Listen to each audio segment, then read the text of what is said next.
এই যে ঘরগুলা ধোইছে দেখবা তুফানে এরপরে মেঘে গুন্ডি জ্বরে কিন্তু তা বাসু উড়ে লিয়া গেছে কি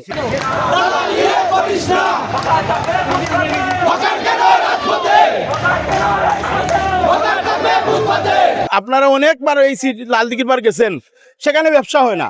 আপনি নিজেই এখন যান গিয়া দেখবেন একটা মানুষ নাই, শুধু বৈশা বৈশা লুডো খেলতেছে, আর কোনো কিছু নাই। এখানে এখানে একমাত্র একটা জায়গা আছে লুডো খেলা, আর ভিতরে যাবেন কোনো কাস্টমার পাবেন না, আলি পাইবেন দোকানদাররা বৈশা রয়েছে। অনেক দিন থেকে আমরা নির্যাতিত, আমরা মানববন্ধন করছি, স্মারকলিপি দিছি, কিন্তু কোনোটারও আমরা সারা পাইছি না। সারা না পাওয়ার কারণে আজকে আমরা রাজপথে মিছিল দিতে বাধ্য হয়েছি। আমরা দাবি হলো বিকাল 5টার পর থেকে ফুটপাতে দিবার লাগি।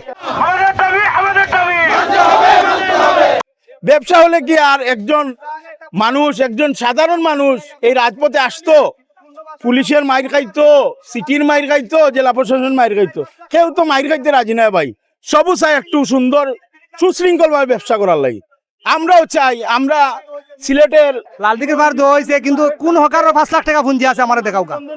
একজন হকার যদি 5 লাখ টাকা পুঁজি থাকে বিনামূল্যে লালদিঘির পার যাওয়া লাগে না। হে মার্কেটে যে কোনো জায়গা তার সম্মান লইয়া তার দোকানদারি করতে পারে, কিন্তু 5 লাখ টাকা তো নাই। তার পুঁজি হলো 20,000 30,000 টাকার ভিতরে।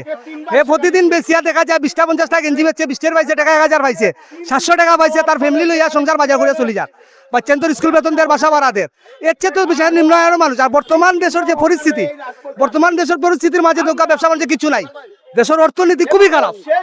আর আমরা তো সাধারণ একটা হকারের তো পরিস্থিতি আরো খারাপ। সিলেটের আপন জনতার কাছে আমাদের আকুল আবেদন, অত্যন্ত পক্ষে আমাদের বিকেল 5টার পরে কোন স্রোত আমরা 4টা ডাল ভাত খাওয়ার সুযোগ দিন। আমরা দাবি আর এটা লালদিঘি পারও মার চাই না, আমরা চাই ফুটপাত